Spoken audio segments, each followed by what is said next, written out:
Aurora lived on the edge of the crystal plains where the wind sang strange songs, and the sky held more mysteries than any library. She was different from other elves who preferred the safety of the tall towers in the center of Zephyra. Aurora wanted to be alone with her dragons and her machines and the endless sky. Her home was built into the cliffs, a place where old technology hummed softly and nature bloomed with bioluminescent colors that glowed when darkness came. She had chosen this life years ago, and she never regretted it. The 3 dragons came to her as eggs during a terrible meteorite storm. Aurora found them buried in crystal sand, each egg glowing faintly with inner light. Other elves would have destroyed them, saying dragons were dangerous and wild. But Aurora saw something different. She saw creatures that needed her help and deserved a chance to live. She spent months learning how to care for them from ancient books and old knowledge passed down through generations. When the eggs finally hatched, Aurora cried with happiness and wonder. Ember was born first with deep red scales that seemed to hold fire within them. He was the biggest and smartest of the 3, and he understood Aurora's feelings before she spoke them. Storm came next, smaller and faster, with silver scales that sparkled like lightning when she moved through sunlight. Last was Ash, the smallest but most curious, with blue scales like the night sky and eyes full of wonder about everything. Aurora loved all 3 equally, but in different ways. 7 years passed and the dragons grew strong and beautiful. Ember could carry Aurora on his back across the plains in moments. Storm could race faster than the wind creatures that sometimes visited their lands. Ash had learned to collect shiny objects and bring them to Aurora as gifts, making piles of treasure around the station. The dragons were her family, her companions, and her reason for being happy even when she was alone. Aurora kept an old radio in her station out of curiosity more than anything else. The radio had belonged to human explorers who lived there many decades before. Her people thought such things were old and useless, but Aurora found beauty in the simple machines and the idea that voices could travel so far through empty space. She would turn it on sometimes just to listen to the static and imagine people somewhere far away. One ordinary evening, when the 2 moons hung low and colored the plains purple and gold, the radio suddenly crackled alive. Aurora jumped, nearly dropping her tools. The sound was weak and broken, but unmistakably real. Someone was sending a distress signal, a call for help reaching out into the darkness. Aurora turned the dial carefully, trying to make the sound clearer. A woman's voice emerged from the noise, repeating the same message over and over. Her name was Claire, and her ship had crashed on a moon 3 systems away. She was alone and running out of supplies and hope. Aurora's hand shook as she held the radio. She spoke back, saying she was an elf named Aurora living on Zephyra, asking if Claire could hear her voice. For long minutes there was only silence. Then Claire's voice returned, filled with shock and tears and the kind of joy that comes when someone you thought was lost finally finds you. Claire said she thought she was broadcasting to no one, that she had given up on being found, that she was prepared to die alone in the darkness. Aurora and Claire talked through the night and many nights after. Each time at the agreed hour, Claire would send her voice across the vast distance of space. She told Aurora about her life on a world called Earth with oceans and forests and cities full of people. She spoke of her family who loved her and waited for her safe return. She described the fear she felt when her ship crashed and the hope that grew smaller each day as rescue never came. She told Aurora about her dreams of exploring the stars and finding new worlds and new friends. Aurora listened to every word and told Claire about Zephyra and her dragons, and the crystal towers and the way the plains looked under moonlight. She spoke of her people and their ancient knowledge and the magic that flowed through their world. She told Claire about Ember and Storm and Ash, describing their colors and personalities and the way they had become her entire world. She shared stories of her childhood and her fears and her hopes for the future. Weeks passed and something changed between them. Their conversations grew deeper and more personal. Claire told Aurora about moments of loneliness so intense that she felt like a ghost watching the world from far away. Aurora understood because she had felt that way too, always standing apart from her own people, always searching for something she could not name. With Claire, Aurora felt seen and understood in a way she had never experienced before. Aurora realized she was falling in love. It happened slowly at first, then all at once, like a sunrise spreading across the sky. She loved Claire's voice and her courage and the way she could laugh even when things seemed hopeless. She loved that Claire asked questions and listened to every word Aurora spoke. She loved that they could talk about nothing and everything, and neither of them wanted the conversation to end. She wanted to be near Claire, to see her face, to hold her hand. But distance separated them, impossible and vast. Aurora could only hear Claire's voice and imagine her face and wonder what it would be like to stand beside her. Then one night Claire's signal became very weak. Her power systems were failing faster than she had calculated. She might have only days left before all her equipment died. The next storm would destroy what remained of the pod. She would not survive. Aurora heard resignation in Claire's voice, and it broke her heart. That was when Aurora knew what she had to do. She could not accept a future without Claire. She began gathering her things and preparing her ship for the longest journey of her life. The dragons understood something important was happening. They brought their most treasured possessions and stood ready beside her. Ember brought the spear Aurora had made him. Storm gathered her brightest shed scales. Ash brought his entire collection of shiny objects. Aurora told her family she was leaving Zephyra. They were angry and heartbroken and confused. They asked her why she would leave everything for a stranger, for a human, for someone she had never even met. They said it was foolish and romantic and impossible. Her mother cried and said she was losing her daughter to an impossible dream, but Aurora could not explain what she knew in her heart. She could only hold them, say goodbye, and walk toward her ship with her 3 dragons. The journey would take weeks of travel through dangerous space. Aurora's ship was not built for such a long voyage, but she had made it stronger and faster over the years. As Zephyra disappeared behind them and the stars surrounded them in every direction, Aurora felt afraid and hopeful and certain, all at the same time. She was going to Claire. She was going to look into the eyes of the woman she loved. She was going to prove that some connections were strong enough to cross the vast emptiness between worlds. The dragons pressed close to her, and together they flew toward tomorrow. The ship moved through the darkness of space like a bird flying through an endless night. Aurora sat in the pilot's chair and watched the stars slide past her viewport. Each moment took her closer to Claire and farther from everything she had ever known. The dragons were restless in the cargo hold that she had turned into their space. Ember paced back and forth, his large body moving with careful grace in the limited room. Storm pressed her face against the small windows, watching the stars with fascination. Ash explored every corner, discovering hidden spaces and bringing small objects to show the others. Aurora sent out regular signals telling Claire that help was coming. She gave her the exact time of arrival and the distance remaining. Each message was received with joy and tears and gratitude that made Aurora feel stronger. Claire counted down the days and hours. She prepared herself mentally for rescue, allowing herself to believe again that survival was possible. She told Aurora stories about the things they would do together, the places they would go, the future they might build if Aurora could reach her in time. The journey tested Aurora in ways she had not expected. Space travel was dangerous and unpredictable. Equipment broke down and had to be repaired. Navigation systems required constant adjustment. Food supplies had to be carefully rationed. Aurora worked without sleep for long periods, focused entirely on reaching Claire before it was too late. The dragons helped her stay calm and centered. Ember would rest his head on her shoulder when she felt despair creeping in. Storm would perform quick flights through the corridors to make Aurora laugh. Ash would bring her his favorite treasures as gifts to boost her spirits. One night, Aurora received a very weak signal from Claire. Her voice was barely audible through the static and interference. She was saying goodbye. The pod systems were failing faster than anyone could have predicted. She did not think she would survive long enough for Aurora to reach her.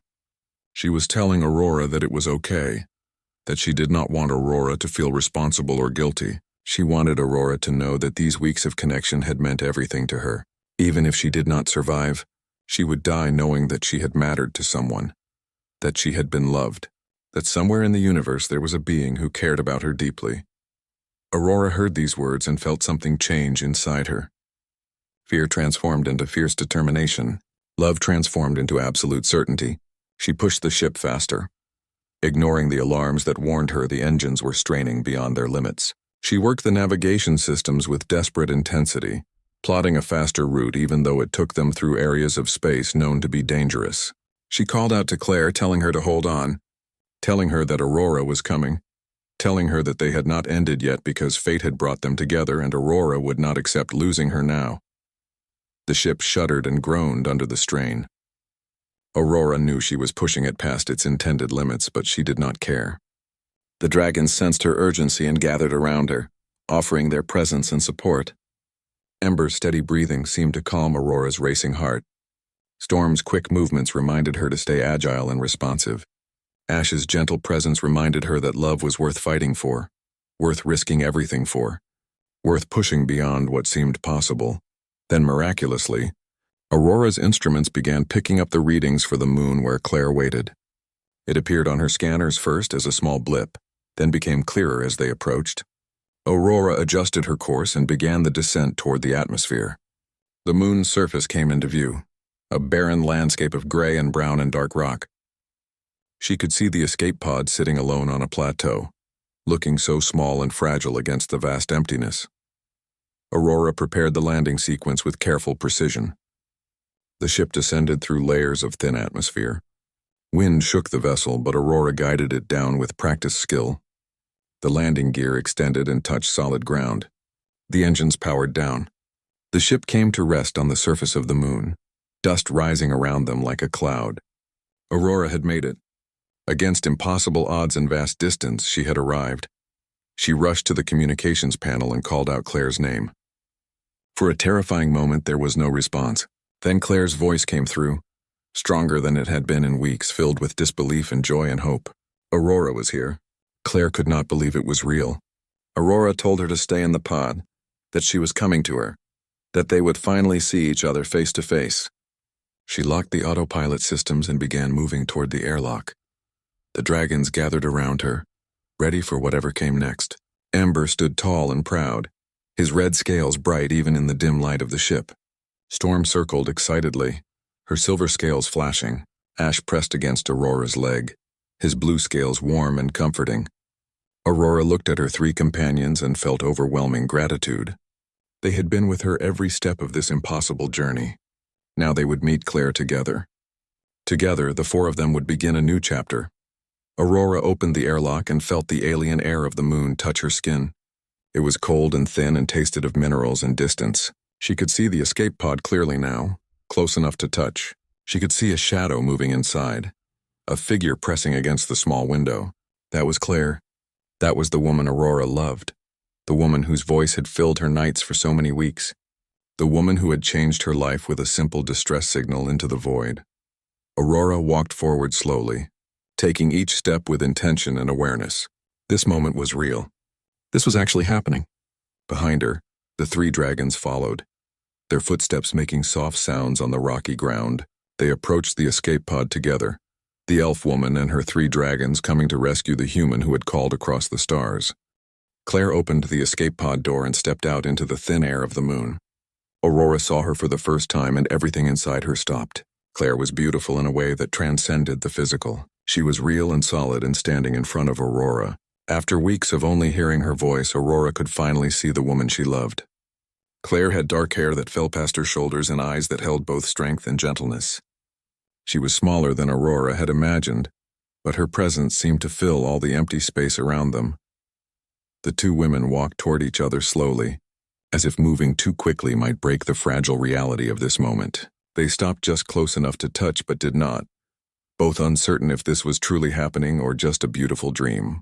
Then Claire reached out her hand and Aurora took it. The touch was warm and real and electric. Claire was crying and laughing at the same time, her hand gripping Aurora's tightly, afraid that if she let go, the elf woman would disappear.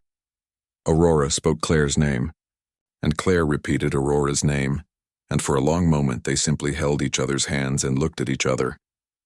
All the weeks of separation compressed into this single moment of connection. Everything they had shared through the radio became solid and real and present between them. Aurora reached out her other hand and touched Claire's face gently, tracing the line of her cheek and jaw. Claire closed her eyes and leaned into the touch, tears streaming down her face. Then Ember approached slowly, his large body making soft sounds on the rocky ground. Claire's eyes opened wide and she stepped back, not from fear but from awe. Ember was magnificent, his red scales catching the light from the distant star, his eyes kind and intelligent.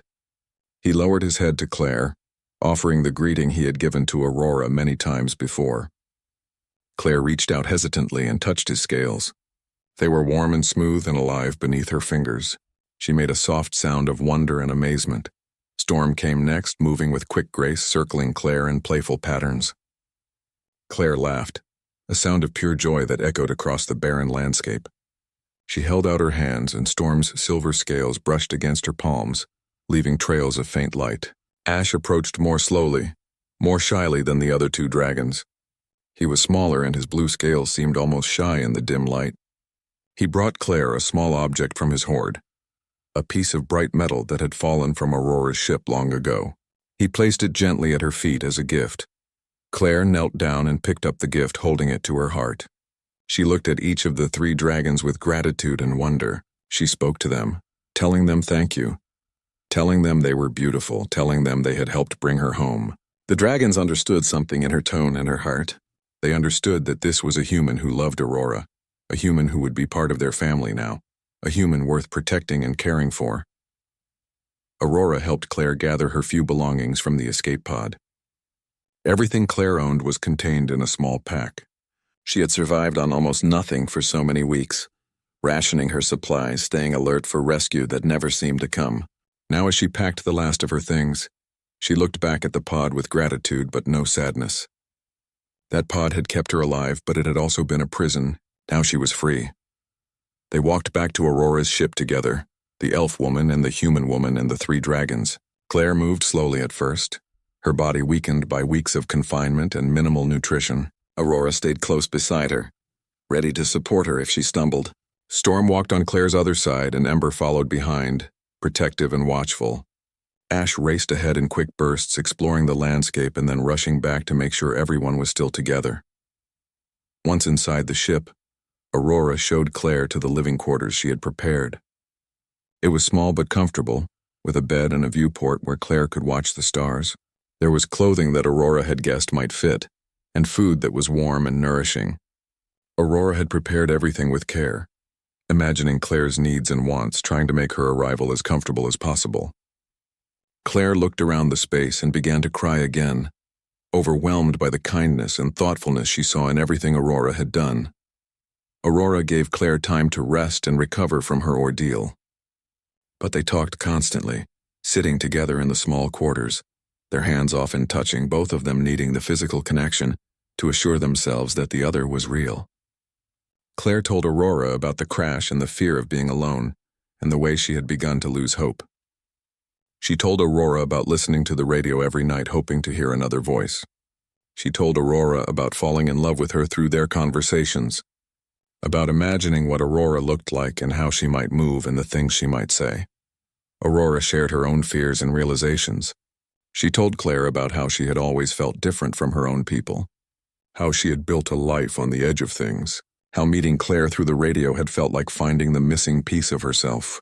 She told Claire about the decision to leave Zafara, about her family's pain and anger, about the certainty that nothing mattered except reaching Claire. She told Claire that she loved her, had loved her from the moment she heard her voice calling into the darkness. Claire said the words back to Aurora, saying that she loved her too, that Aurora had saved her life, that Aurora had given her back hope and dreams and a future worth living. They held each other for a long time, just existing in each other's presence, letting the reality of their connection sink deep into their bones.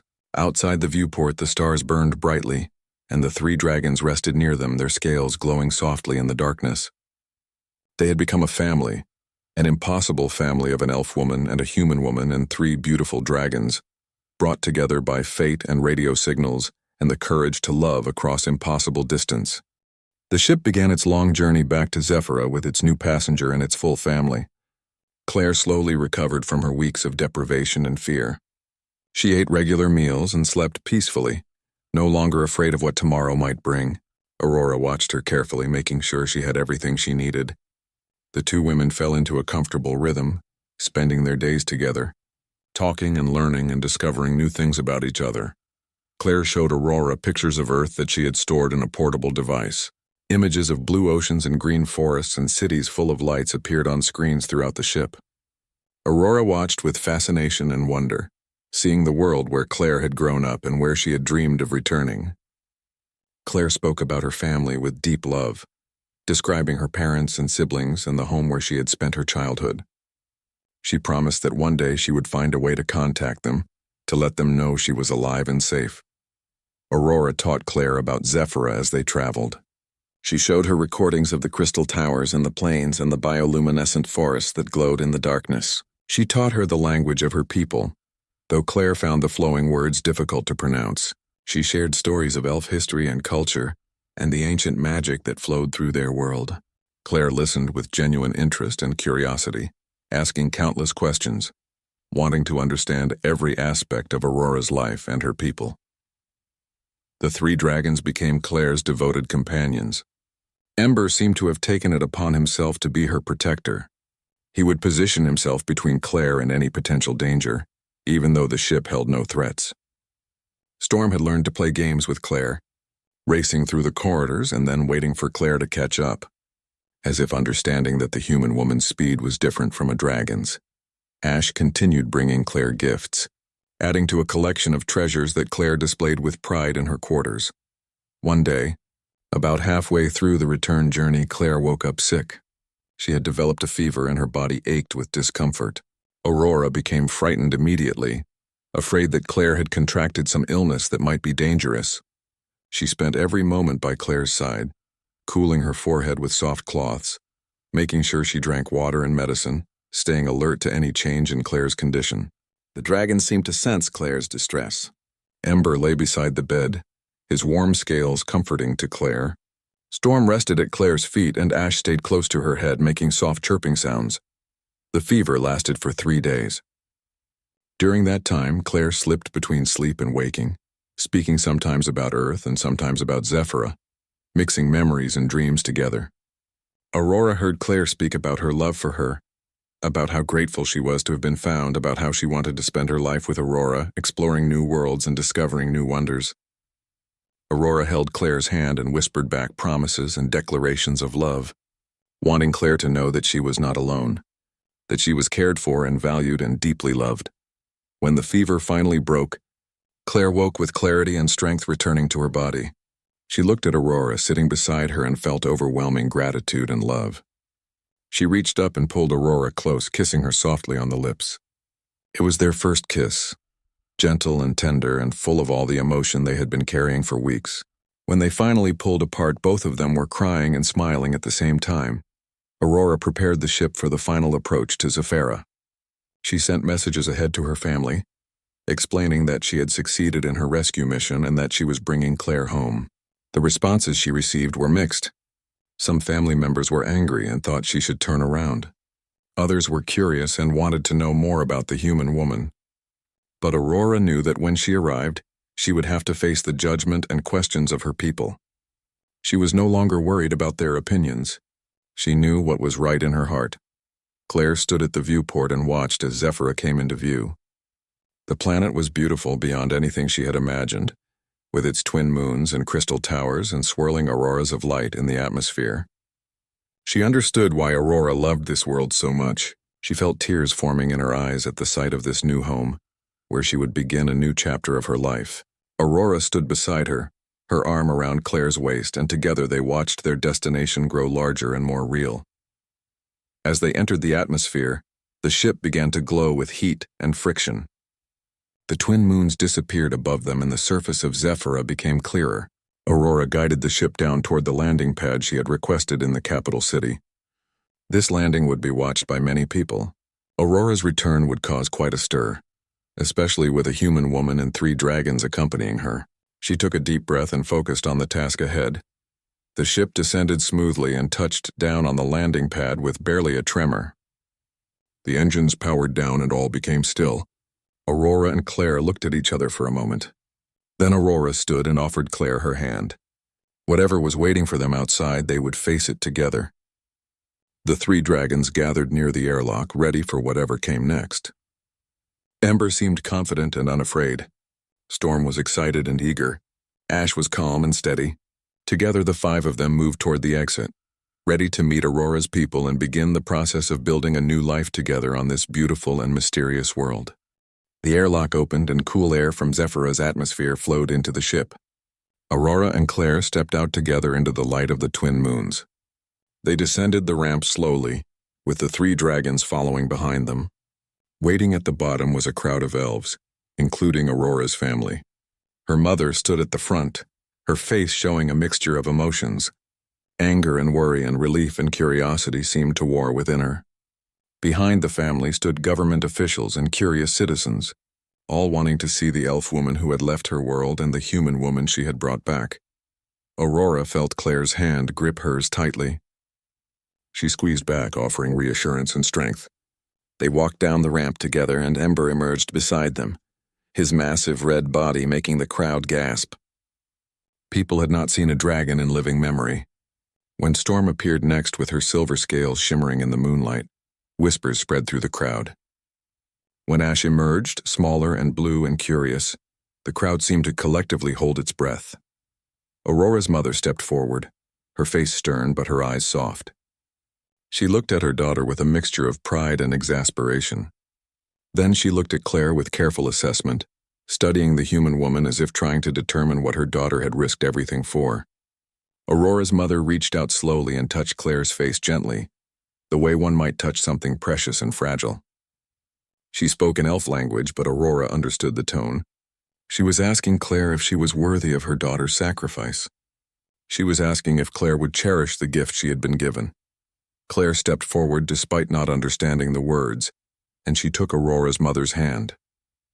She placed it over her heart and spoke in simple, broken elf language that Aurora had taught her. She said she loved Aurora, that she was grateful to be alive, that she promised to honor the sacrifice that Aurora had made. The words were imperfect and accented with human inflection, but the emotion behind them was unmistakable. Aurora's mother's expression softened, and she pulled Claire into an embrace. The gesture meant more than any words. It meant acceptance. It meant welcome. Over the following weeks, Claire adapted to life on Zephyra with surprising speed.